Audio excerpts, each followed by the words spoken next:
దశాబ్దం పాటు ఒంటరిగా పార్టీని మొయ్యాలి అంటే ఎన్ని తిట్లు, ఎన్ని అవమానాలు భరించాలి, ఎంత నలిగుండాలి, ఎంత జ్వలించుకుపోవాలి, ఎన్ని పోగొట్టుకోవాలి.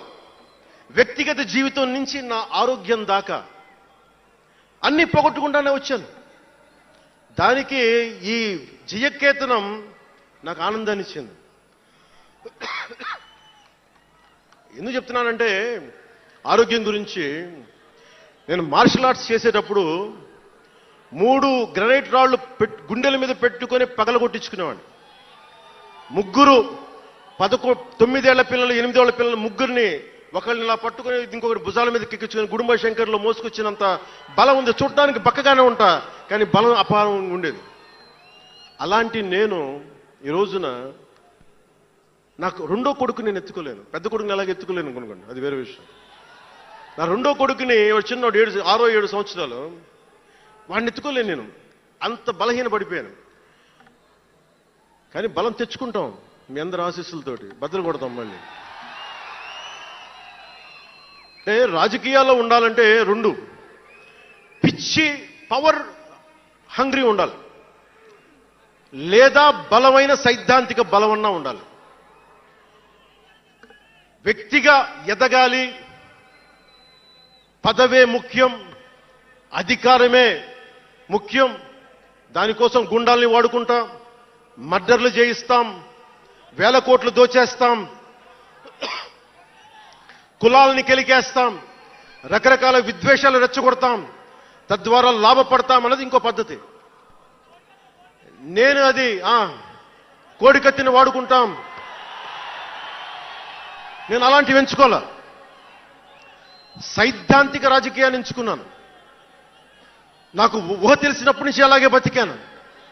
అందుకే నేను సమాజం, సమతుల్యత, భావితరాల భవిష్యత్తు, దేశం అంతరంగిక భద్రత, దేశ భద్రత, శత్రు దేశాల దాడులు ఆలోచించి దశాబ్దంన్నర నలిగి గుండె రగిలి అందరిలోనూ చైతన్యం రగిలించి ఈ రోజున జనసేన జయకేతనం ఎగరవేస్తున్నాం. ఇది జనసేన పద్ధతి. Registered party to recognised party. It took us a decade plus.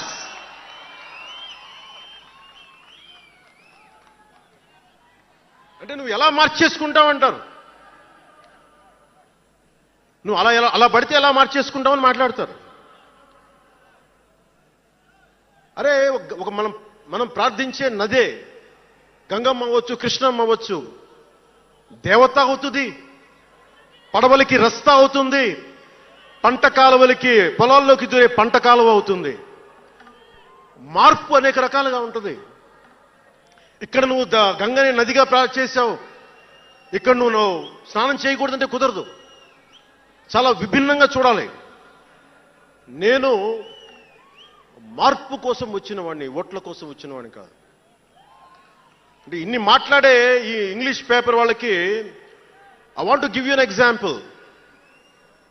Who said Pawan Kalyan changes from left, right and center? Let me tell you this.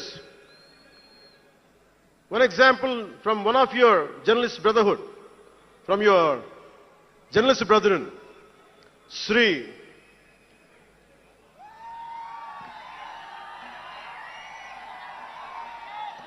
M.J. Akbar. He wrote a book called Riot After Riot. ఆ పుస్తకంలో entirety అంతా how BJP is wrong, how BJP is communal అని all the stories he picked up is all about anti BJP. But in 2014 same mister MJ Akbar has become MP for BJP. బీజేపీని తిట్టిన వ్యక్తే కాంగ్రెస్ లో ఉండి బీజేపీకి వెళ్ళి మారగలిగినప్పుడు తప్పులేదు. కానీ నేను ఇన్ని రకాలుగా మాట్లాడితే తప్పు అయిపోయింది అది. అంటే ఇది let me tell you, I blended the best of everybody.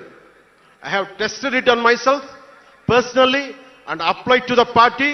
That's why we got 100% striking rate.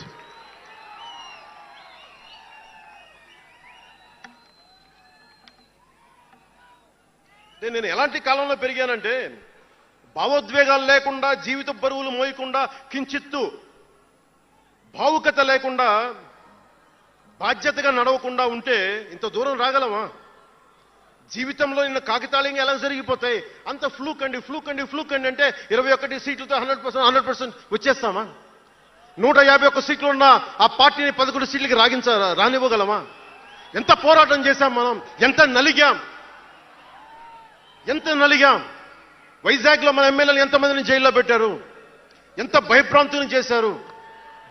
బయటికి వస్తే ఆ రోజున అందరూ అడిగారు, మీరు వెంటనే ప్రధానమంత్రి గారికి చెప్పండి, ఫోన్ చేయండి, మీకు తెలుసు కదా అంటే నేను ఒకటే అన్నా, ప్రజల్ని కాపాడటానికి వచ్చాను నేను, నన్ను కాపాడమని ఎవరిని నేను అడగదు, ప్రధానమంత్రి గారైనా సరే. ఇది నా నేల, నా పోరాటం ఇది. నా మీద చెయ్యి వెయ్యమని చెప్పండి, చెప్తాను నేనేంటో అని చెప్పాను. అంటే నేను ఎవరో వస్తారో నేను ఎప్పుడు చేయను, నేను ఎంత నిలబడగలను అదే నా మెజర్ అంతే. నేను ఎలాంటి జీవితం నుంచి వచ్చానంటే, నాకు చుట్టుపక్కల పేరెంట్స్ కమ్యూనిస్టులు, పిల్లలేమో క్యాపిటలిస్టులు. అలాంటి లెఫ్ట్ భావాలతో ఉన్న నాయకుల్ని, వారి పిల్లల్ని నేను నెల్లూరులో చూసేవాడిని. అంటే మార్పు అనేది అవసరం. నాన్న కమ్యూనిస్ట్ కదా అని కొడుకు క్యాపిటలిస్ట్ అవ్వకూడదనే రూల్ లేదు, ఇలాగే ఉండాలని ఏం లేదు. అంటే సహజం, అంటే మార్పు చాలా సహజం, ఎదగడానికైనా దిగజారడానికైనా సరే. వారి ప్రవర్తనని, వారి ఆలోచన విధానాన్ని బట్టి ఉంటుంది. కులాలను కలిపే ఆలోచన విధానం, భాషలని గౌరవించే సాంప్రదాయం, సంస్కృతుల్ని కాపాడే సమాజం, ప్రాంతీయతను విస్మరించిన జాతీయవాదం, మతాల ప్రస్తావన లేని రాజకీయం, అవినీతిపైన రాజీ లేని పోరాటం, పర్యావరణాన్ని పరిరక్షించే అభివృద్ధి ప్రస్థానం, ఇవన్నీ పెట్టినప్పుడు నవ్వారు అందరూ. అలాంటిది నన్ను ఈ రోజున పర్యావరణ మంత్రిగా తీసుకొచ్చింది ఈ సిద్ధాంతాలే. సిద్ధాంతాన్ని ప్రతిపాదించినప్పుడు చాలా పరిశోధించాలి, చరిత్ర చదవాలి, అవగాహన చేసుకోవాలి, జటిలమైన సందేహాలు వాటికి వివరణ ఇవ్వాలి. ఇవన్నీ కూడా ఉండబట్టే ఈ రోజున ఇంత బలంగా నిలబడగలిగాం. నేను ఇంత ఆలోచించి అడుగు ముందుకేస్తాను తప్ప అనాలోచితంగా ఎప్పుడు నేను అడిగాను. ఈ 10 ఏళ్లలో నిలబడ్డాం, బలపడ్డాం, చాలా పడ్డాం కూడా.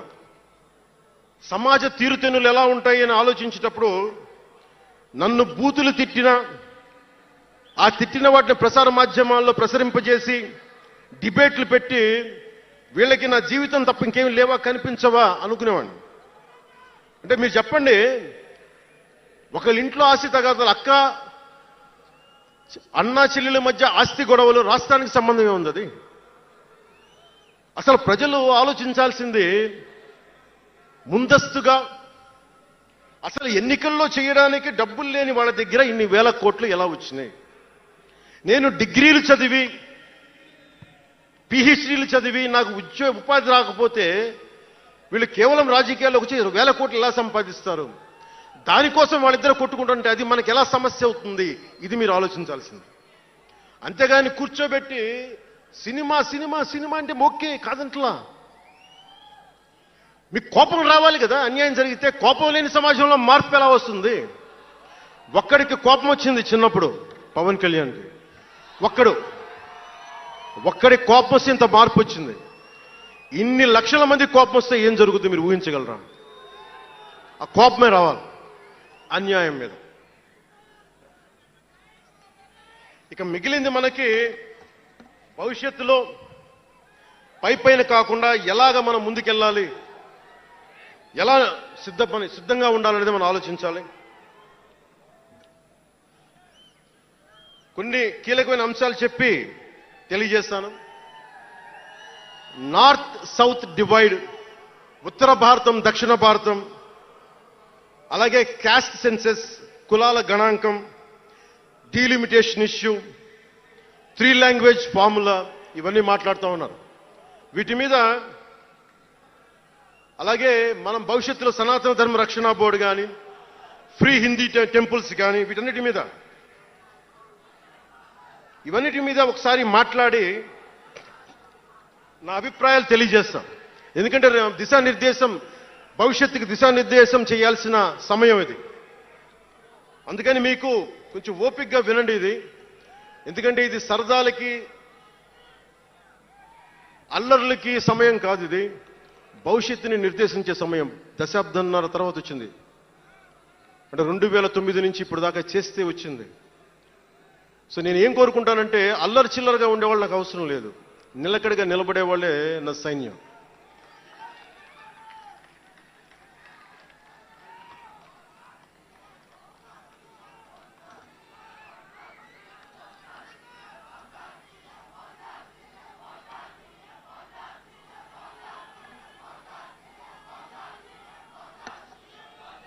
నేను డిప్యూటీ ముఖ్యమంత్రిని అయ్యాక అంతకుముందు ఎప్పుడు ఆలోచించామని, పుస్తకాల బరువుతోటి వీపు వంగిపోతున్న పిల్లవాడిని ఆడిపడాల్సిన వయసులో ఇంత పుస్తకాలు బ్యాగ్ వేసుకొని స్కూల్కి వెళ్తా, ఒకవైపేమో టిఫిన్ క్యారియరు, ఇంకోవైపేమో వాటర్ బాటిల్ పట్టుకొని జారిపోతా పడతా అమ్మకి నాన్నకి టాటా చెప్పి ఆ స్కూల్కి వెళ్ళే చిన్నపిల్లోడికి ఒక 2 పుస్తకాల బరువు తగ్గిస్తే నేను చాలా ధన్యుడిని అనుకునేవాడిని. అలాగే ఎక్కడో గిరిజన తాండాల్లో చుక్క నీటి కోసం ఏడ్చే గిరిజనులకి ఒక బిందెడు మంచినీళ్ళు ఇస్తే చాలా బాగుంటుంది అని చేయగలను అనుకునేవాడిని. డోలీ మోతలతోటి రహదారులు లేని కొండ ప్రాంతాల్లో కేవలం 100 మంది నివసించే గిరిజన తాండాలకి ఒక చిన్న రోడ్డు వేయించగలమా అనుకునేవాడిని. కానీ ఈ రోజున మీ అందరి దయ, జన సైనికులు, వీర మహిళల పట్టుదల, ఈ రోజున మనం దాదాపు 4000 పైచిలకు కిలోమీటర్లు రోడ్డును వేయించగలిగాం. వాళ్ళు 2000 వేయించారు 5 సంవత్సరాల్లో. మనం 2500 కోట్ల పైగా ఖర్చు పెట్టినట్టున్నాం. ఇవన్నీ ఎందుకు చెప్తున్నానంటే, ఒకరు మనం అనుకుంటే ఎంత చేయగలమని అంటానికి.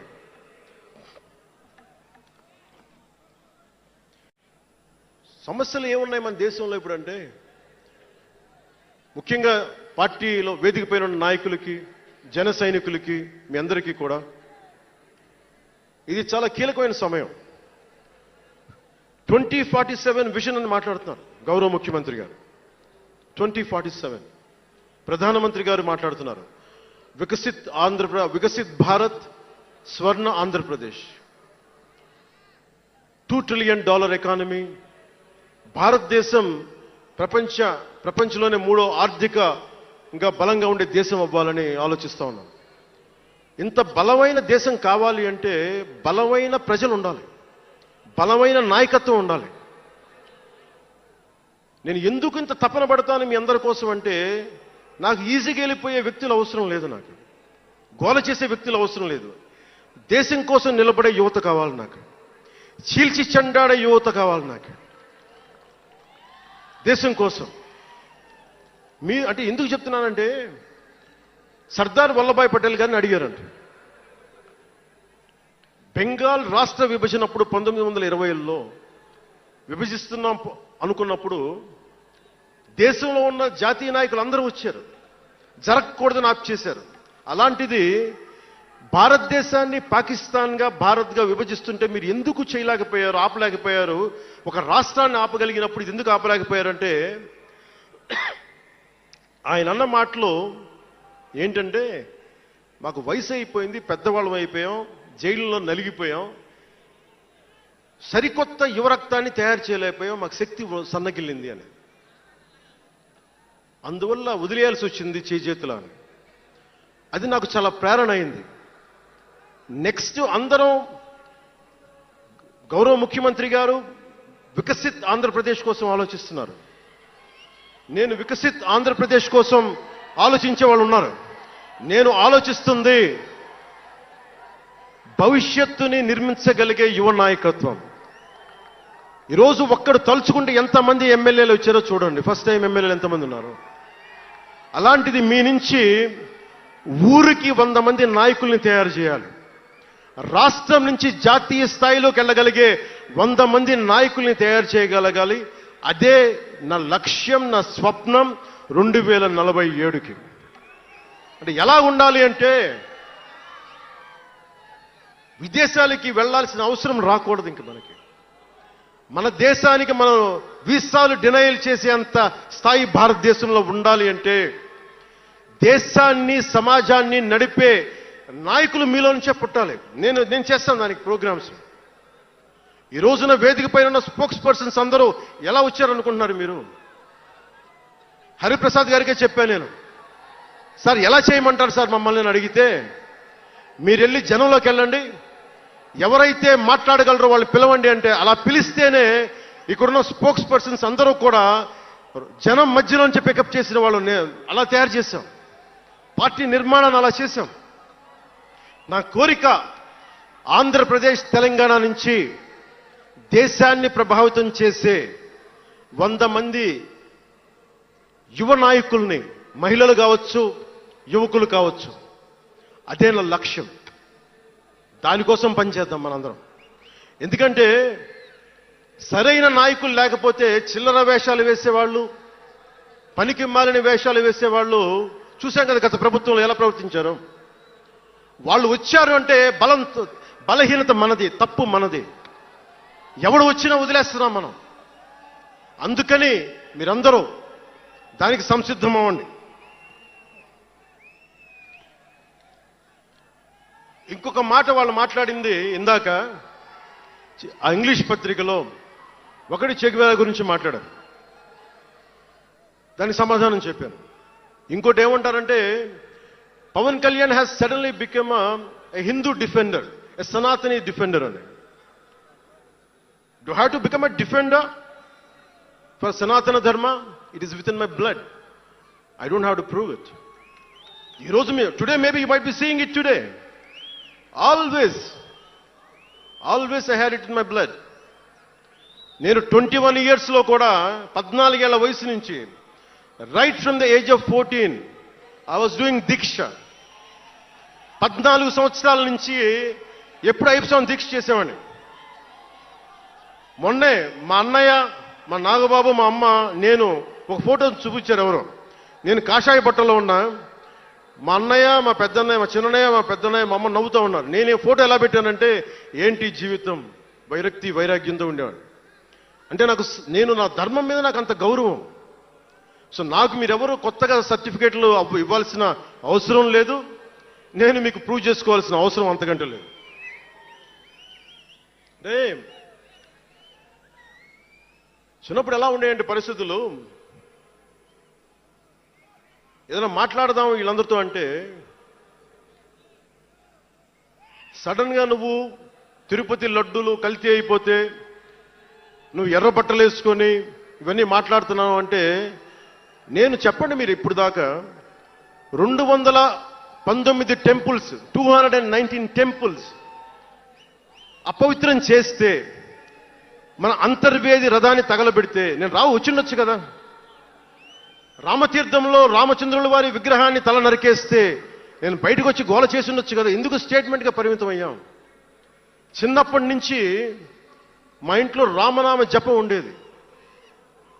మా నాన్న ఉమ్మడి కమ్యూనిస్ట్ పార్టీ సభ్యుడు, ఎథీస్ట్ ఒకప్పుడు, టీన్స్లో 20లో. ఆయన మరి ఎలా మారిందో మనసు తెలియదు కానీ విపరీతం రామభక్తుడు అయిపోయాడు. నేను పుట్టేటప్పటికి మా ఇంట్లో ఎప్పుడూ రామనామమే ఉండేది. ఆ రామనామాన్ని జపిస్తూనే నాకు జబ్బు వచ్చినా మా నాన్న రామనామం చెప్పేవాడు. అలాంటి రామనామం జపించే మాకు రాముడి విగ్రహం తల నరికేస్తే కోపం రాకూడదంటారేంటి మీరు? ఇదే మీకు ఒక మహమ్మద్ ప్రవక్తకి పవిత్ర రంజాన్ మాసంలో మహమ్మద్ ప్రవక్తకి మీరు ఒక మాటని దూషించగలరా? దూషించి బతకగలరా? అల్లాని ఒక మాట అనగలరా?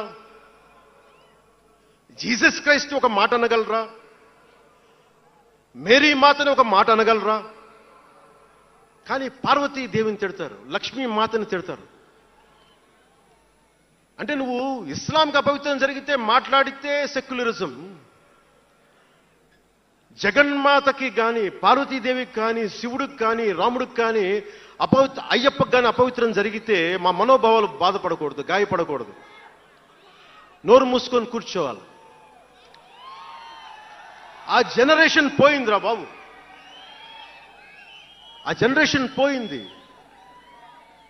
ఒక తప్పుని తప్పుగానే చెప్తాం. ఒక హిందువు ఒక ముస్లిం పట్ల తప్పు చేస్తే తప్పనే చెప్తాం. ఓల్డ్ సిటీలో ఉండే ఒక నాయకుడు 15 నిమిషాలు కళ్ళు మూసుకోండి, పోలీసుల్ని మేము హిందువులకి ఏంటో మేము చూపిస్తామంటే అది తప్పు పట్టకూడదంటే ఎట్లా? అది మతోన్మాదమా? ఏం మాట్లాడుతున్నారు మీరు? బతుకమ్మ బతుకమ్మ బతుకమ్మ అని చెప్పి బతుకమ్మ పాటని మీరు వెటకారం చేసి ఓల్డ్ సిటీ నాయకుడు మాట్లాడితే దాన్ని డిఫెండ్ చేసుకోవటం హిందూ అహంకారం అంటే నేను ఏం చెప్పండి? నేను అంటే అల్లాహకు ఒక న్యాయం, మహమ్మద్కి ఒక న్యాయం, అమ్మవారికి ఇంకో న్యాయమా? అలా కుదరదు బాబు. ఈ ధర్మం అందరికీ సమాన అవకాశం ఇచ్చింది. సనాతన ధర్మం ఉండబట్టే విజయనగర రాజులు మస్జిద్ కట్టించారు. సనాతన ధర్మం కాబట్టే బంగ్లాదేశ్ని హిందువుల రక్తంతో తడిపి బంగ్లాదేశ్కి విముక్తి కలిగించాం. ఈ చరిత్ర తెలుసుకుంటే కదా. దేశ విభజన జరిగింది. మీరు ఎంతమందికి తెలుసు దేశ విభజన కష్టాలు? మీరు సినిమాలు నరుస్తారు. అక్కడ తాగిపోయారు మీరు. నేను అక్కడ తాగలా. నేను అమితాబ్కి ఫ్యాన్ని, నేను చిరంజీవి గారికి ఫ్యాన్ని. కానీ దేశానికి అంతకంటే పెద్ద ఫ్యాన్ నేను. అంటే మీరు మనందరికీ బాబాసాహెబ్ అంబేద్కర్ గారి గురించి తెలుసు. First law minister of Bharat. ఎక్కడికి వెళ్ళినా ఆయనకి 100 అడుగులో, ఏ తెలంగాణకి వెళ్ళినా ఆంధ్రాకి వెళ్ళినా 100 అడుగులు ఇంకా పైన విగ్రహం పెట్టి మనం ఆరాధిస్తాం. మీకు ఎవరికైనా తెలుసా? అంటే సనాతన ధర్మాన్ని తిడతా ఉంటారు. మీకు ఎవరికైనా తెలుసా? పాకిస్తాన్ ఫస్ట్ లా మినిస్టర్ దళిత కమ్యూనిటీకి చెందిన జోగేంద్రనాథ్ మండల్. ఆయన పేరు ఎప్పుడైనా విన్నారా? ఎంతమంది వినుంటారు? ఆయన ఏ పరిస్థితిలో చచ్చిపోయారో తెలుసా? ఆయన నేను భారతదేశాన్ని నమ్మను, పాకిస్తాన్ని నమ్ముతాను అంటే అంబేద్కర్ గారితో సహా చాలా మంది వద్దని చెప్పినా కానీ ఆయన పాకిస్తాన్కి వెళ్ళిపోయి దాన్ని బంగ్లాదేశ్లో చాలా హిందూ జిల్లాలు కలిపేసి ఆయన దళిత కులాల నుంచి వచ్చిన వ్యక్తి. అందరూ ఆయన మాటలు నమ్మి ఆయన సమాజం హిందువులందరూ ఉండిపోతే దేశ విభజన తర్వాత జరిగిన గొడవల్లో దాదాపు ఆయన కుటుంబంలో బంధువులందరినీ ఊచకోతకోసి చంపేశారు. పాకిస్తాన్ లా మినిస్టర్గా వెళ్ళిన వ్యక్తి భారతదేశానికి తిరిగి కాందీసుకుడుగా వచ్చి చనిపోయారు ఆయన. అంటే ఏం చెప్తున్నది ఇది? 10-12% ఉండే హిందువులు పాకిస్తాన్లో, 10-12% ఉండే హిందువులు ఉండే పాకిస్తాన్లో, బలూచిస్తాన్లో అంతమంది ఉండే హిందువులు ఈ రోజున 1%-2% పడిపోయారు. బంగ్లాదేశ్ గొడవల నుంచి హిందువులు పారిపోతున్నారు.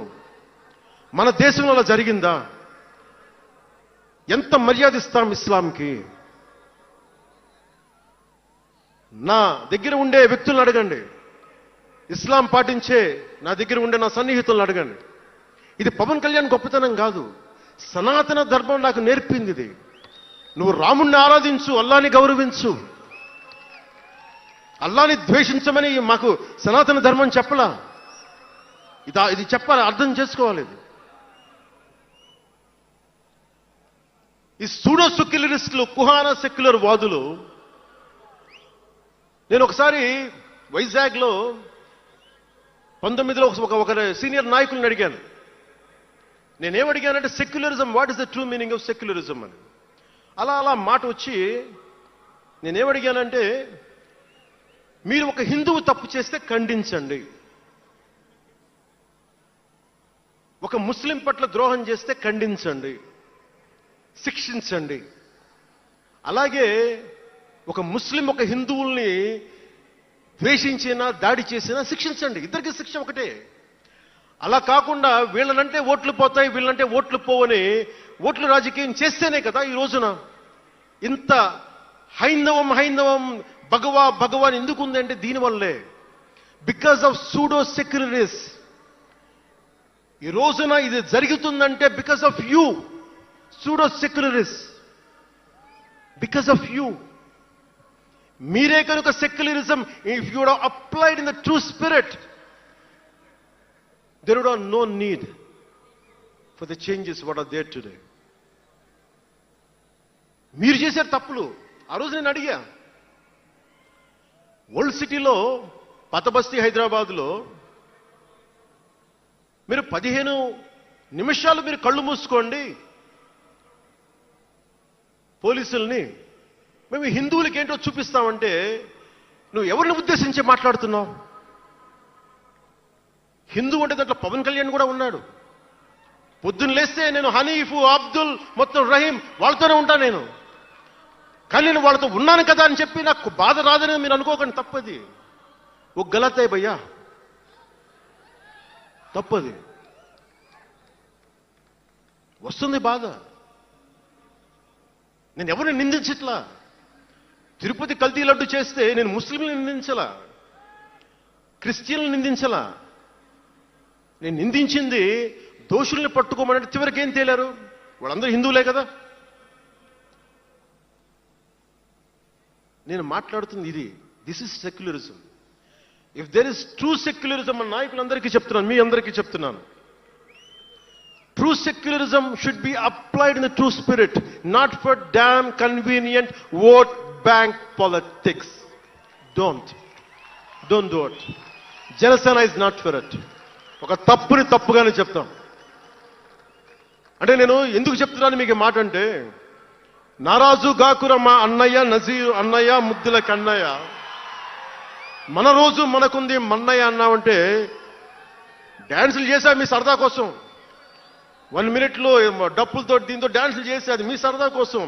కానీ నా కోసం ఆ లిరిక్ రాసుకున్నా. దేనికి రాశాను?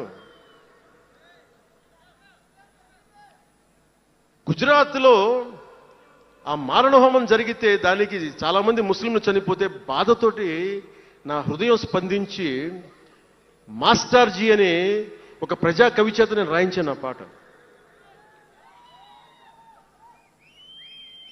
దాన్ని ఖండించినప్పుడు నేనేమనేది ఏంటంటే, అంటే నేను అంత నిష్పక్షపాతంగా ఉంటాను.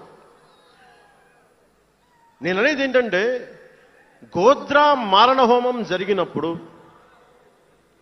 ఖండించాలి, ఖండింపబడాలి. There is no second thought about it.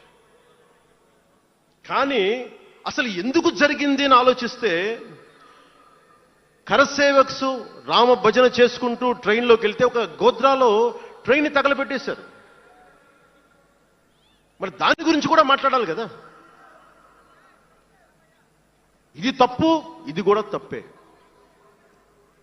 అలా జరిగి ఉండకుండా ఉండాల్సింది. బాధే నాకు. ఆ రోజు నేను సినిమాలో ఉన్నా కాబట్టి నారాజు గాకరని పెట్టా. అదే గనుక అలాంటి సంఘటన నుండి ఏం చేయాలి మనం?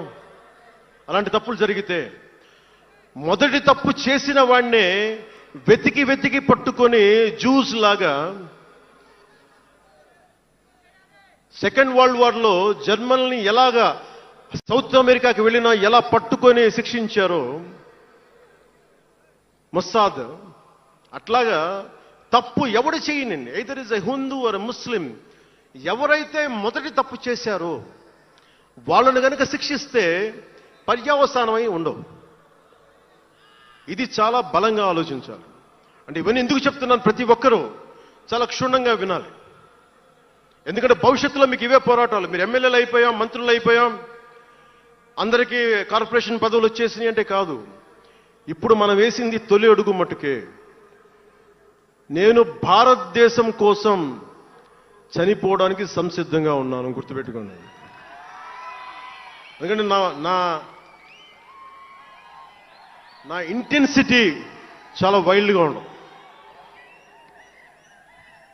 అంటే మాట్లాడితే సంస్కృతాన్ని తిడతారు, హిందీని మీరు రుద్దుతున్నారు, సౌత్లో దక్షిణాదిని అంటారు. అన్ని దేశ భాషలే కదా. మన తమిళనాడులో తమిళ్ హిందీ రాకూడదు అంటుంటే నాకు అనిపించింది మనసులో ఒకటే, అప్పుడు తమిళ సినిమాల్ని హిందీలోకి డబ్ చేయకండి. డబ్బులేమో హిందీ నుంచి కావాలి, ఉత్తరప్రదేశ్ నుంచి డబ్బులు కావాలి, బీహార్ నుంచి డబ్బులు కావాలి, ఛత్తీస్గఢ్ నుంచి డబ్బులు కావాలి, కానీ హిందీ మాకు వద్దంటే అదే న్యాయం. పనిచేసే వాళ్ళందరూ మనకి బీహార్ నుంచి రావాలి, కానీ హిందీని ద్వేషిస్తానంటే ఎట్లా? ఇవన్నీ మారాలి కదా. అందుకని భాషల్ని ద్వేషించాల్సిన అవసరం లేదు.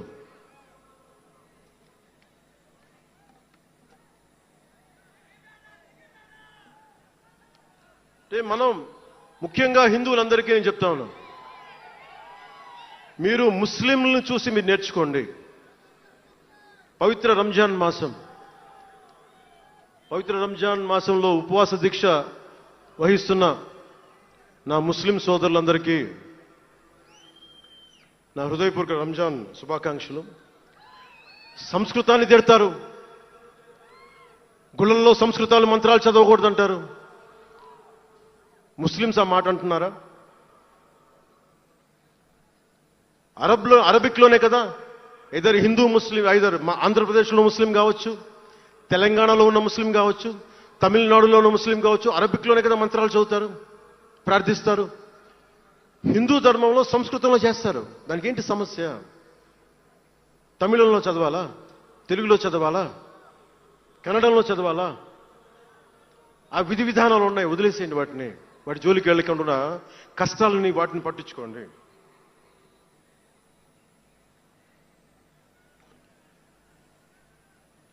మాట్లాడితే భారతదేశాన్ని ఉత్తరం దక్షిణం అంటూ ఉంటారు. ఆంధ్రాని తెలంగాణ విభజన సమయంలో తెలంగాణ ఇవ్వకపోతే మేము ఈ భారతదేశానికి సంబంధించిన ఒక అన్న స్టేట్మెంట్లు చూసాం, అలాంటి నాయకుల్ని చూసాం. ఆంధ్రాని విభజిస్తుంటే ఆంధ్ర వాళ్ళు మేము ఇక్కడ సంబంధం లేదు, మేము భారతదేశంలో ఉన్నవన్న స్వయం నాయకులు నా దగ్గర అన్నారు. అంటే తెలంగాణ ఇవ్వకపోయినా, ఆంధ్ర ఇవ్వకపోయినా, విడగొట్టినా మేము భారతదేశంలోంచి విడిపోతామన్న మాటలు మీరు ఎలా మాట్లాడతారు? అంటే ప్రతి ఒక్కరికి కోపం వచ్చినప్పుడల్లా కట్ చేయడానికి భారతదేశం ఏదైనా కేక్ ముక్కండా మీ అందరికీ? కట్ చేయడానికి, భారతదేశ సమగ్రతని విధ్వంసం చేయడానికి ఒక్కడు ఉంటే నాలాంటి వాళ్ళు 10 కోట్ల మంది బయటకు వస్తారు. తస్మాత్ జాగ్రత్త. నార్త్ సౌత్ డిబేట్కి నా సమాధానం ఒకటే. ఉత్తరాదిన ఉన్నది హిమాలయాల్లో, ఉత్తరాదినున్న హిమాలయాల్లో ఉంది పరమశివుని కైలాసం. దక్షిణాదిన ఆయన కుమారుడు కుమారస్వామి మురుగన్ నివాసం. ఈ దేశాన్ని విడగొట్టే ధైర్యం, సాహసం ఎవ్వడికి ఉందని నేను అనుకోను. ఆ భయం నాకు లేదు. వారు ఎంచుకున్న ప్రదేశం ఈ భారతదేశం. అలాంటి దేశాన్ని విడగొట్టాలి అనుకుంటే ఒకసారి ఆలోచించి మాట్లాడాను. భాష వేరు, భావం వేరు. మీరు బయట వారు, మేము లోపల వారం. మీరు ఉత్తరాది వాళ్ళు తెల్లగా ఉంటారు, మేము దక్షిణాది వాళ్ళు నల్లగా ఉంటామంటే మా ఇంట్లోనే ఒకళ్ళు, మా అన్నయ్య 6 అడుగులు 2 అంగుళాలు 3 అంగుళాలు, నేనేమో 5 అడుగులు 9-10 అంగుళాలు నేను. మా బంధువుల్లో అన్ని రకాల వాళ్ళు ఉంటాం. కొంతమంది నల్లగా ఉంటాం, కొంతమంది తెల్లగా ఉంటాం. ఏం చెప్తాం దీనికి? అర్థం లేని మాటలేంటి ఇవన్నీ? ఇలాంటి మాటలతోటి దేశాన్ని విచ్ఛిన్నం చేయకండి. రాజకీయ వైరుధ్యాలు వేరు, ఆ వైరుధ్యాలు ఉండడం సహజం. వైరుధ్యాలు ఉన్నాయి అనే నెపం మీద దేశాన్ని ముక్కలు చేయకండి. దక్షిణాదినున్న సెంగోల్, ఉత్తరాదినున్న ఢిల్లీ పార్లమెంట్లో ఉంది. ఒకవేళ వైరుధ్యం వస్తే వేర్పాటువాదం విడిపోమని కాదు, అది కాదు, కలిసి పరిష్కారం వెతకమని. డీలిమిటేషన్ ఉంది ఈ రోజున. డీలిమిటేషన్ జరిగితే పార్లమెంట్ సీట్లు దక్షిణాదికి తగ్గిపోతాయి అంటే అసలు తగ్గుతాయా లేదనేది డిస్కషన్ పెట్టండి. దానికి నేను రూపీ సింబల్ మార్చేస్తాను, నా భాషలో పెడతానంటే అప్పుడు మేము తెలుగులో కూడా పెట్టాలి, దానికి కన్నడ వాళ్ళు కన్నడలో పెట్టాలి, గుజరాతీ వాళ్ళు గుజరాతీలో పెట్టాలి, మహారాష్ట్ర వాళ్ళు మహారాష్ట్రలో పెట్టాలి. దేనికైనా ఒక వివేకం ఆలోచన ఉండద్దా?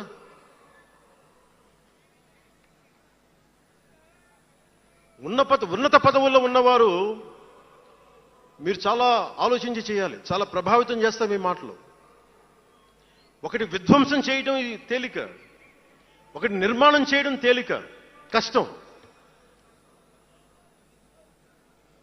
నేను వివక్ష అనిపించలేదు అనుకుంటున్నారా మీరందరూ? తమిళనాడులో పెరిగినప్పుడు 14 ఏళ్ల వయసులో నేను తమిళనాడులో పెరిగినప్పుడు మైలాపూర్ స్కూల్ ఉన్నారే, గొల్టింగ వాడ అని పిలిచేవాడు. నేను నాకు అర్థమయ్యేది కదా గొల్టి అంటే ఏంటి అనుకునేవాడిని. అదొక డెరిగేటెడ్ టర్మ్ అది. నేను మా మాస్టర్ గారిని అడిగాను, రామ్నాథన్ గారిని అడిగాను, సార్ ఇంత మాదిరి சொல்றாங்க సార్, గొల్టిని சொல்றாங்க సార్ అంటే ఆయన నాకు ఒకటే మాట చెప్పాడు. వాళ్ళని పిలిచాడు, వాళ్ళని తిట్టాడు ఏదో.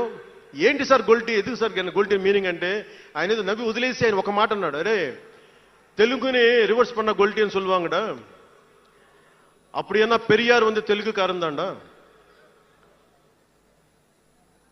பெரியார் తెలుగుకారం தான், బలిజన్ నాయకుడు సార్ అవరు.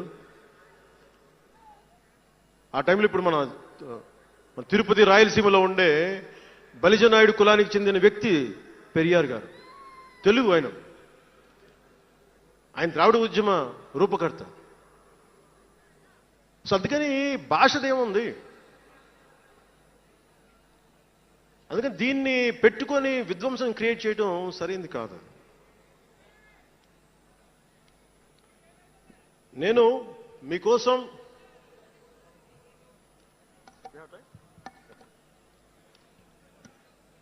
జన సైనికులకి, వీర మహిళలకు, నాయకులకు, అండగా ఉన్న శ్రేయోభిలాషులకు, ఆదరించిన ప్రజలకు, నమ్మి నిలబడ్డ సహచరులకు ఒకటే చెప్పదలుచుకున్నాను, మీరే నా బంధం, మీరే నా అనుబంధం, మీరే ఈ జనసేనానికి రక్త సంబంధం. మనందరికీ ఒక కీలక కర్తవ్యం ఉంది. దాని గురించి మాట్లాడుకోబోయే ముందు కవి శేషేంద్ర వాక్యాలు చెప్పి ముగిస్తాను. ఒక తరాన్ని ప్రసవింపజేయడం అంటే ఒక తమాషా కాదు, ఒక నిండు కళల జగత్తుని మేల్కొల్పడం. ఒక దశాబ్దన్నర రాజకీయ ప్రస్థానంలో అలుపెరిగిన పోరాటం చేసిన తర్వాత లభించిన చారిత్రాత్మక విజయం అది. అందుకని మీ అందరికీ చాలా బాధ్యతగా ముందుకెళ్దాం. ఈ విజయం పుట్టుకే 100% స్ట్రైకింగ్ రేట్. అందుకే దేశం మొత్తం చూసింది. ఆ బిడ్డని మనం కాపాడుకోవాలి, చాలా జాగ్రత్తగా చూసుకోవాలి. మనందరం ఈ బిడ్డ పట్ల ఎరుకుతో ఉండాలి, బాధ్యతతో కాపాడుకోవాలి. జనసేనాని శిశువు తనని తను కాపాడుకోగలిగే వరకు మనం ఈ బిడ్డని కాపాడితే అది పెరిగి పెద్దై సమాజాన్ని కాపాడుతుంది, దేశాన్ని రక్షిస్తుంది, విశ్వశాంతికి బాటలు వేస్తుంది. అందుకే ఈ బిడ్డని మనందరం కంటికి రెప్పలా కాపాడుకుందామని చెప్పి శపథం చేద్దాం. ఒక అవతారం, దాని పుట్టుక ఎలా ఉంటుందో మహాకవి శ్రీశ్రీ కవితా పంక్తుల్లో చెప్పి ప్రసంగాన్ని ముగిస్తాను. యముని మహిషపు లోహగంటలు మబ్బు చాటున కణేల్మన్నాయి, నరకలోకపు జాగిరమ్మలు గొలుసు తెంచుకు ఉరికి పడ్డాయి, ఉదయ సూర్యుని సప్తాహయములు నురగలెత్తే పరుగు పెట్టాయి, కనకదుర్గా చండసింహం జూలు విదిలించింది, ఇంద్రదేవుని మనపటేనుగు ఘీంకరిస్తూ సవాల్ చేసింది, ఆది సూకర వేదవేద్యుడు గుర్ఘరిస్తూ కోరసాచాడు, పుడమ తల్లికి పురిటి నెప్పులు కొత్త సృష్టిని స్ఫురింపింపజేశాయి, పుడమ తల్లికి పురిటి నెప్పులు కొత్త సృష్టిని స్ఫురింపించాయి. దీనిని లోతుగా ఆలోచించి ఇక మన ఆలోచన తీవ్రత, భావ తీవ్రత అన్నీ ఉంటాయి. జన సైనికులు మీరు జాగ్రత్తగా ఉన్నంత కాలం మన ఎమ్మెల్యేలు అందరూ బాగుంటారు.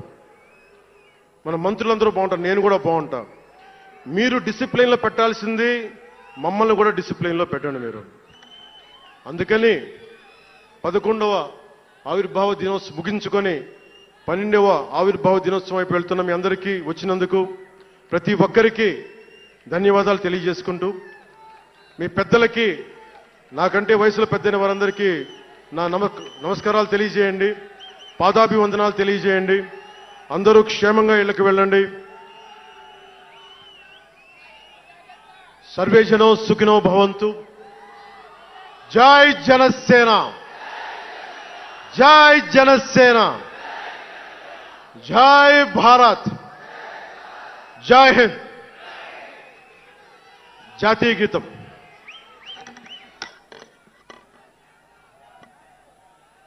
जनगण मन अधिनायक जय हे भारत भाग्य विधाता. पंजाब सिंध गुजरात मराठा द्राविड उत्कल बंगा. विंध्य हिमाचल यमुना गंगा उच्चल जलधि तरंगा. तव शुभ नामे जागे, तव शुभ आशीष मांगे. गाहे तव जय गाथा. जन गण मंगलदायक जय हे भारत